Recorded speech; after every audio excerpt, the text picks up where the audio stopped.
What is good, everyone? Hope you're all having a good day, and today we got another ghost video, and I just want to say thank you all to the support that I got on the last video. I got a couple of video views and whatnot, and I'm pretty happy with that.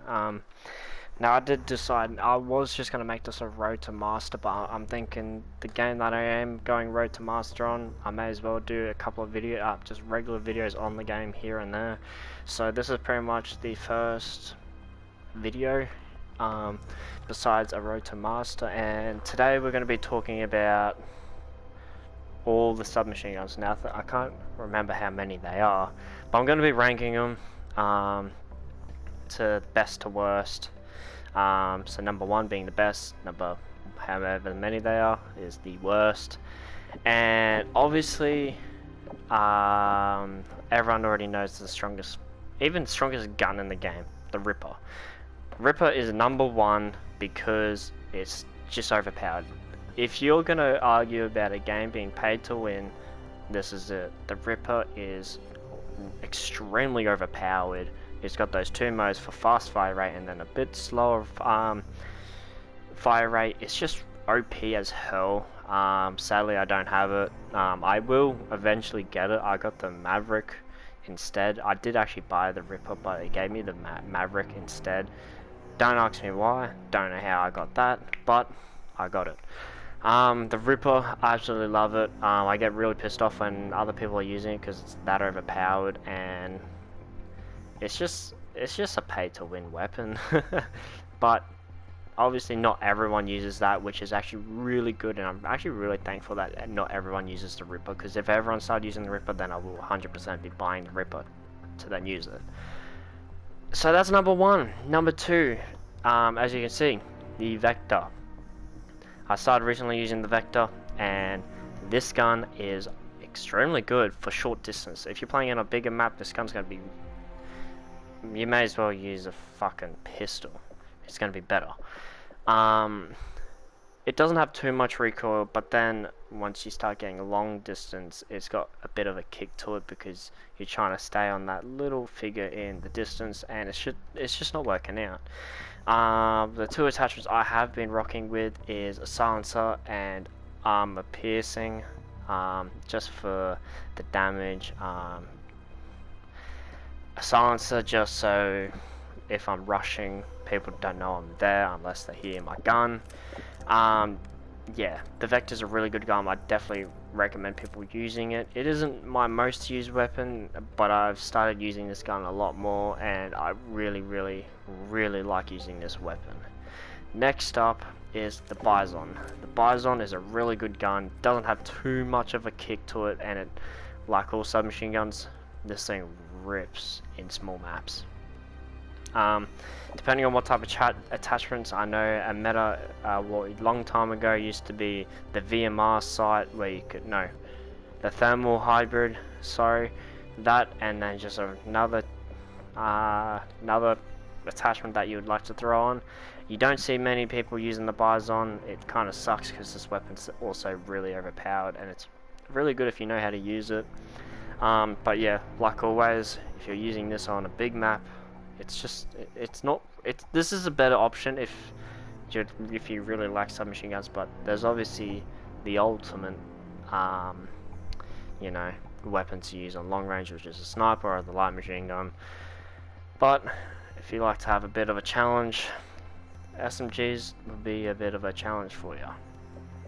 That is number three. I really like the Bison, and it's another recommendation that I definitely would recommend. Next up is the MTAR-X. Now this is when it starts getting, you can use them, but they're not really fun to use. In my opinion, other people will definitely have different opinions. My opinion is just that I don't use the MTAR a lot, and I don't even have that many kills with it, which is probably the reason why I don't really like it that much. I will definitely give it a try. I'm always up for something different, but I always just like to stick just to the basic strong weapons that I know that are strong and that I know I can actually play very well with.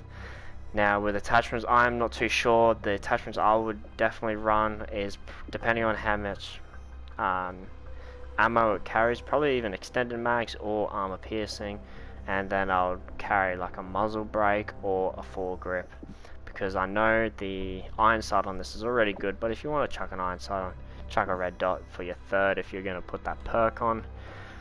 But like I said, I don't use this weapon too much, that's why it's ranked at number 4. But yeah, when I do use it, it is a strong weapon, but it is what it is. Next up is the Viper. Yet again, don't use this weapon too much. A lot of people are probably saying it's really strong. A lot of people are probably saying it's really bad and it deserves to be lower. Yet again, once in a blue moon I'll use this weapon, guys. I don't use this weapon. I'm just pretty much basing on the guns that I know are strong and that are definitely better for people to use. Yeah, I don't really have much to say with this one. I don't use it too much, but I know it's definitely better than the other ones that are definitely lower, and that's why it's number 5. Number 6 is the CBJ, aka the MP7. Usually the MP7 or something that's like the MP7 is really strong. This one, too much of recoil, and it's just not the best weapon you could definitely use.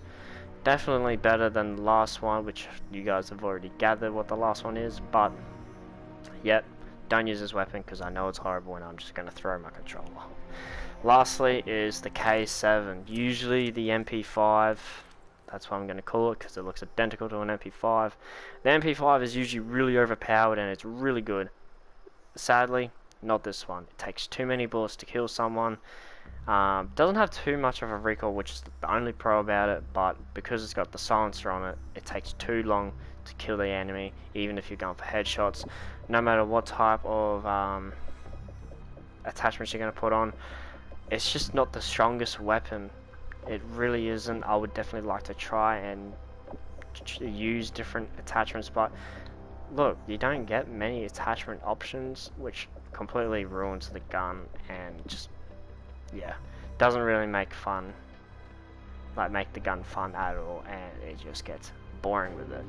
This is probably the worst SMG that I would definitely recommend to someone. It's out of these two. These two were a bit of a iffy one, but I do know that I was originally going for gold for this, and I just couldn't do it because I absolutely thought I was going through hell because of the weapon.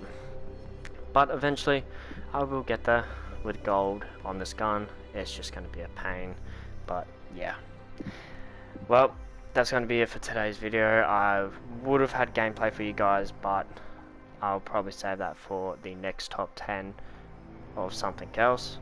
But yeah, hope you guys enjoy. Hopefully this video helps on what are the better SMGs to use than the others, but it also depends on your play style and depend also really how good you are with certain weapons. Sometimes people will be better with other weapons than others, you know. It really depends up to you. They're just the weapons that I like. It is my opinion. Everyone has their own opinions of different guns. Some people are good with, you know, the K7 and not good with the Ripper. It's just other people. But yeah, hope you guys enjoyed today's video, and I'll see you on the next one.